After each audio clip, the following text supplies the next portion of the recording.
Abrupt junction सहसा परिवर्तन युक्त संधि। लास्ट लेक्चर में अपन ने देखा था लीनियरली ग्रेडेड जंक्शन। उसमें अपन ने ये देखा था कि पी टाइप और एन टाइप मटेरियल को जब जोड़ा जाता है तो इलेक्ट्रॉन पी टाइप की तरफ आते हैं और होल एन टाइप की तरफ जाते हैं। तो यहाँ पर डिप्लीशन लेयर बन जाती है और उस डिप्लीशन लेयर के अंदर हमने प्रूव किया था कि वो कैपेसिटर की तरह बिहेव करती है और उसका कैपेसिटेंस हमने निकाला था ए एप्सिलॉन अपॉन डी। उसमें क्या होता था कि चार्ज का जो वेरिएशन हो रहा था कि वो लीनियरली होता था, यानी कि यहाँ पर हाईएस्ट होल है, फिर जैसे-जैसे इधर जा रहे हैं होल की संख्या घटती जाती थी। सिमिलरली यहाँ इलेक्ट्रॉन हाईएस्ट नंबर पे हैं, जैसे-जैसे पी की तरफ आते थे होल की इलेक्ट्रॉन की संख्या घटती जाती थी। यहाँ एब्रप्ट जंक्शन है, सहसा परिवर्तन का मतलब अचानक से चेंज होना।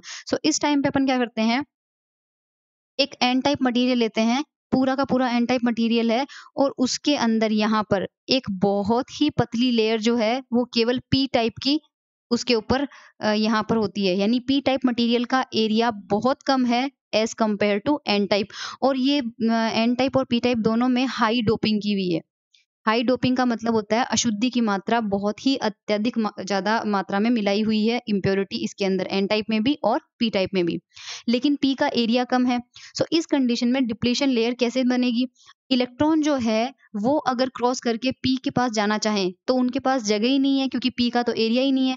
इलेक्ट्रॉन का ट्रांज़िशन बहुत ही कम होगा पी टाइप में क्योंकि एरिया कम है, स्पेस कम है। लेकिन पी के अंदर जितने भी होल हैं, उनके पास जाने के लिए खूब सारी जगह है क्योंकि एन टाइप मटेरियल का एरिया बहुत बड़ा है। होल तो यहाँ पर चले जाएँगे, होल तो आराम से मूव करेंगे जिसकी वज़ह से डिप्लीशन लेयर की चौड़ाई अच्छी खासी मिल जाएगी, पर वो सारी की सारी डिप्लीशन लेयर जो होगी, वो एन टाइप के एरिया के अंदर ही होगी। पी टाइप के अंदर उस डिप्लीशन लेयर का बहुत ही कम भाग होगा। इस कंडीशन में देखो यहाँ पे जो ग्राफ बनता है पिछले वाले कंपैरिज़न में देखें तो लास्ट टाइम हमें ग्राफ इस तरह से मिला था। यानी डिप्लीशन लेयर यहाँ से लेकर यहाँ तक थी। इस बार यहाँ पर देखो डिप्लीशन लेयर यहाँ से शुरू होके और यहीं पर ख़त्म हो जा रही है। क्यों? क्योंकि पी का एरिया बहुत कम है और एन और पी के अंदर जहाँ पर जंक्शन बन रहा है, उस जंक्शन से इलेक्ट्रॉन तो पी की तरफ जा नहीं पा रहे हैं, केवल होल है वो पी की तरफ आ पा रहे हैं। इसी तरह से चार्ज डेंसिटी का जो ग्राफ है, वो यहाँ पर एक बार देखिए। ये जो नेगेटिव वाला पोर्शन है, वो ये बता रहा है कि इलेक्ट्रॉनों ने होल का कितना पी टाइप मटेरियल का कितना भाग घेरा हुआ है और ये जो पॉजिटिव साइन है, वो ये बता रहे हैं कि होल जो थे पी टाइप मटेरियल में उन्होंने इलेक्ट्रॉनों एन टाइप मटेरियल में जाने के बाद उन्होंने कितना एरिया उसका कवर किया है। ये एरिया काफ़ी बड़ा है यहाँ पे। ये एरिया देखो काफ़ी बड़ा है, यानी कि जो होल है पी टाइप मटेरियल से निकल के वो आराम से एन में फैल गए क्योंकि एन का एरिया बड़ा था और जो इलेक्ट्रॉन एन से इस तरफ आए थे पी की तरफ, वो केवल इस जो लेयर है उसके बस पास-पास में ही इकट्ठे हो गए, यानी कि यहाँ पास-पास में इकट्ठे हो गए। अब बस पॉजिटिव चार्ज की वजह से ये ग्राफ ऊपर बना है और नेगेटिव चार्ज की वजह से इस ग्राफ को नीचे बनाया है, बाकी इसका अंतर कुछ नहीं है, ग्राफ आपको ऐसे ही समझना है कि यहाँ पर ये इलेक्ट्रॉन तो यहीं-यहीं तक जमा हो जाएँगे क्योंकि एरिया कम है और जो होल है वो दूर तक जा सकते हैं आराम से। डिप्लीशन लेयर यहाँ पर इस तरह से बनेगी। ये कह सकते हैं कि जो डिप्लीशन लेयर है उसका मैक्सिमम एरिया 99% एरिया किसमें है? एन भाग में है। हम यहाँ पर यही मानेंगे कि जो डिप्लीशन लेयर है उसकी ये जो चौड़ाई है, जो पी टाइप में फ़ॉल कर रही है, हम उसको टेंड्स टू 0 मानेंगे और हम पूरी की पूरी अवक्षय परत को कौन से में क जो डी लेंथ की अवक्षय परत है उसको पूरा का पूरा किसमें मानेंगे? एन टाइप मटेरियल में ही मानेंगे। इस तरह का जंक्शन कहलाता है एब्रप्ट जंक्शन, जहाँ अचानक से चार्ज डेंसिटी है वो चेंज होती है, धीरे-धीरे चेंज नहीं होती है। इसके अलावा पोटेंशियल बैरियर का कांसेप्ट तो पिछली बार वाला जैसा ही है, एन टाइप और पी टाइप के बीच में जंक्शन बन रहा है, तो जंक्शन से लेकर अगर उसको फॉरवर्ड बायसिंग पे पोटेंशियल वी देते हैं, बैरियर की हाइट वी भी है, तो वी पोटेंशियल लगाने से रिजल्टेंट पोटेंशियल उस पे कितना अप्लाई होगा? वी माइनस वीबी, क्योंकि इतना भाग तो है बैरियर का, तो वो तो बैरियर तोड़ने के काम में आ जाएगा। जो रिमेनिंग पोटेंशियल बचेगा वो ही इन दोनों हिस्सों के बीच के पोटेंशियल के डिफरेंस के रूप में दिखाई देगा। चार्ज डेंसिटी इस टाइम हम कांस्टेंट ही मानते हैं, पूरे देखो यहाँ से यहाँ तक कांस्टेंट ही मानते हैं। और क्यों? क्योंकि एन टाइप मटेरियल में पूरी डिप्लीशन लेयर है और एन टाइप के अंदर जो चार्ज कैरियर हैं वो किसके बराबर होते हैं? एनडी के बराबर होते हैं, तो उनके संगत आवेश कितना होता है? ईएनडी हो गया। Total charge per unit volume कितना होगा? ईएनडी, क्योंकि सारी की सारी अवक्षय परत किसमें फॉल कर रही है? एन टाइप मटेरियल में फॉल कर रही है, इसलिए चार्ज डेंसिटी का फॉर्मूला अब ध्यान हो तो लास्ट टाइम पे अपन ने ईएनडी किया था और ईएनए भी किया था और दोनों को ऐड किया था। क्यों? क्योंकि अवक्षय परत में दोनों इक्वल अमाउंट में थे।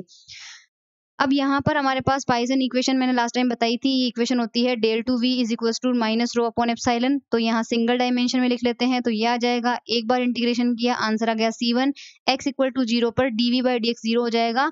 क्यों? क्योंकि डिप्लीशन लेयर की जो थिकनेस है वो x बराबर 0 से x बराबर d तक है। सो पोटेंशियल में जो भी चेंज होगा वो यहाँ से शुरू होके यहाँ पर ही होगा। इस रेंज के बाहर और इस रेंज के बाहर पोटेंशियल में कोई अंतर नहीं होगा। इसलिए x बराबर 0 पर, क्योंकि ये फर्स्ट बाउंड्री आ जाती है, तो यहाँ dv बाई dx का मान 0 हो जाएगा। तो C1 हमें 0 मिल जाएगा। इक्वेशन हमें वापस ये मिल गई। फिर से एक बार इंटीग्रेशन करेंगे तो Vx आ जाएगा और यहाँ C2 हो जाएगा। अब यहाँ x बराबर 0 से और x बराबर d में अगर डिफरेंस देखा जाए, यानी V0 माइनस Vd, तो ये डिफरेंस किसके बराबर आना चाहिए? जो कि एक्चुअल में हमें पोटेंशियल डिफरेंस मिला था। सो यहाँ पर ये कंडीशन लगाएंगे, V0 माइनस Vd बराबर V माइनस Vb। अब V0 और Vd का फॉर्मूला इस फॉर्मूले से निकालेंगे, तो एक बार x की जगह 0 रख देंगे और एक बार इस x की जगह d रख देंगे, तो ये आंसर आ जाएगा। सोल्व किया और d का मान निकाल लिया। Total charge on one side of junction, क्योंकि जंक्शन में सारी की सारी डिप्लीशन लेयर एक साइड में ही है हमारे पास। ये वर्टिकल हाइट है रो की और ये हमें पता है डी थी। तो इसका area under curve previous lecture में मैंने डिटेल से बताया है कि एकांक क्षेत्रफल के लिए साइड वाला एरिया अगर एकांक ले लिया जाए तो इस पूरे कर्व के अंदर जितना भी एरिया आता है वो टोटल चार्ज को रिप्रेजेंट करता है। एकांक क्षेत्रफल के लिए टोटल चार्ज को रिप्रेजेंट करता है। प्रीवियस लेक्चर में मैंने इसका पूरा डिटेल से बताया कि ऐसा कैसे फॉर्मूला आता है ये। तो इस कंडीशन में हमारे पास हाइट है रो और विड्थ है डी। तो ये रेक्टेंगल बन रहा है, आयताकार क्षेत्रफल बन रहा है, तो इसका क्षेत्रफल कितना होगा? Rho into D.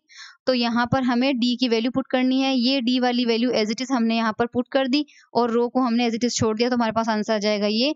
कैपेसिटेंस का फॉर्मूला होता है del Q by del V. Previous lecture में बताया था कि वीबी कांस्टेंट होता है, इसलिए इस वी में से अगर इस वीबी को माइनस भी कर दिया जाए तो कोई फर्क नहीं पड़ेगा। और हम डिफरेंशिएशन किसके रेस्पेक्ट में कर सकते हैं? We minus VB. सपोज ये हमारा एक्स है, सो हमारे जो पास फंक्शन है वहाँ हमारे पास x की पावर n है, तो x की पावर n का फॉर्मूला होता है n x की पावर n माइनस 1। सारे टर्म्स को रीअरेंज करेंगे, c का आंसर आ जाएगा ये।